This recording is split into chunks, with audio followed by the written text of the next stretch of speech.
के सीज़न में त्योहारों को लेकर पुलिस पूरे तौर पर तैयार और चाक चौबंद है। इसी को लेकर आज पुलिस लाइन में एक मॉक ड्रिल भी किया गया, जिसमें एसएसपी खुद मौजूद रहे और उन्होंने सारी चीज़ों का निरीक्षण और जायज़ा किया। उन्होंने ये भी बताया कि शरारती तत्वों को हमेशा से पुलिस चेतावनी देती आई है और उनको अलग अलग रिकॉर्ड के हिसाब से उनको अलग अलग कानून, यानी जो उनका कानून का प्रावधान है, प्रिवेंटिंग अरेस्ट हो या फिर किसी तरह से उनको डिटेन करना, वो पुलिस कर रही है। और बाकी साधारण लोगों के लिए ये है कि अगर कहीं कोई परेशानी हो तो 112 पर इमीडिएटली फ़ोन करें। पुलिस न केवल जो QRTs हैं बल्कि थाना और बाकी पुलिस भी पूरे तौर पर एक्टिव रहने को कही गई है।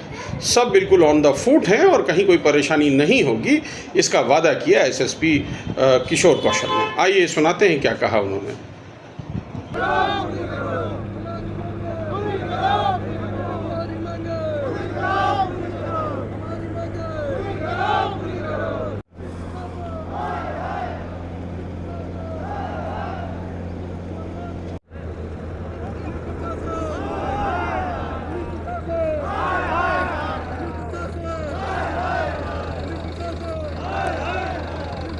समय में लगातार त्योहारों की एक पूरी श्रृंखला है।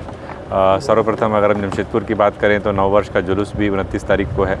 उसके पश्चात ईद का एक बड़ा पर्व है और फिर सरहुल है और फिर रामनवमी का जुलूस भी अंततः है। तो लगातार अभी 4 पर्व जो है बैक टू बैक अगले 10 दिनों के अंदर संपन्न होने हैं और इसको लेकर के विधि व्यवस्था पूरी तरीके से संधारित रहे और बड़ी संख्या में लोग जो जुलूस में निकलते हैं, सड़कों पे निकलते हैं, उसको लेकर के किसी प्रकार का व्यवधान उत्पन्न न हो, इसको लेकर पूरी तैयारी प्रशासन और पुलिस के द्वारा की गई है, जिसमें ख़ास तौर पर जहां पर भी प्रकाश की अतिरिक्त व्यवस्था, बैरिकेडिंग की व्यवस्था, CCTV और ड्रोन कैमरे के द्वारा निगरानी रखना, ये सारी चीज़ें की जा रही हैं। बाहर से भी हम लोगों को फोर्सेस उपलब्ध कराई गई हैं।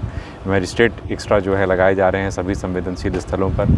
और इसके अलावा जो भी रूट्स हैं उन सभी का सभी थाना प्रभारियों और पुलिस उपाधीक्षकों को कहा गया है कि वो भौतिक रूप से स्वयं उसका सत्यापन करें। और इसके अलावा पुलिस लाइन में भी मॉक ड्रिल का आयोजन किया गया है, जिससे कि जो पुलिस बल है वो किसी भी अप्रिय स्थिति का सामना करने के लिए पूरी तरीके से तैयार रहे। और उसका एक मुजाहरा भी आप सबके समक्ष आज किया गया है।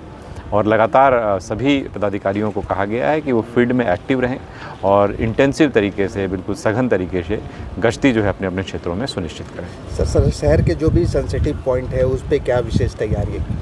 देखिए, जितने भी सेंसिटिव पॉइंट्स हैं, चाहे वो मानगुड़ क्षेत्र हो या OLD का क्षेत्र हो, जुगसलाई हो, कदमा हो, खड़ंगा झार टेल्को हो, मकदमपुर वाला एरिया जो परसुडी में है, या गोलमुरी हो, इस तरीके के जितने भी क्षेत्र हैं, या फिर कोवाली क्षेत्र अगर ग्रामीण क्षेत्र में हम बात करें, मूसाबनी हो, घाटशिला हो, जो भी इस प्रकार के संवेदनशील जगह हैं जहां पर कि अतीत में भी कुछ घटनाएं रिपोर्ट हुई हैं, लेकिन न केवल वैसे स्थानों पर, बल्कि चूँकि इतना बड़ा जनसैलाब सड़कों पर रहता है कि किसी भी परिस्थिति के लिए पुलिस को तैयार रहना चाहिए और उसी के लिए सभी लोगों की ब्रीफिंग की गई है।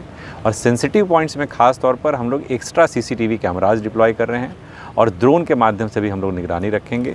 और हमारी QRTs जितने भी इम्पॉर्टेंट लोकेशंस हैं, मानगो, जुगसलाई, परसुडी, टेल्को, इन सभी जगहों पर अलग से QRTs जो है DYSPs के कंट्रोल में रहेंगी, जिससे किसी भी अप्रिय स्थिति में तुरंत ही हम लोग उस पर रिस्पॉन्ड कर सकें। सर, जो शरारती तत्व होते हैं, उपद्रवी तत्व जो होते हैं, वो किसी तरह के व्यवधान डालने के प्रयास करते हैं, उनको क्या संदेश देना चाहती है? देखिए, उनको लेकर के जो भी इस प्रकार के असामाजिक तत्व हैं या शारीरिक जो डिस्टर्बिंग एलिमेंट्स हैं, इन सभी को जो पुराने हमारे रिकॉर्ड्स हैं उनके हिसाब से आइडेंटिफाई किया गया है। उनके विरुद्ध प्रिवेंटिव सेक्शंस के अंतर्गत जो है BNSS की कार्रवाई की गई है।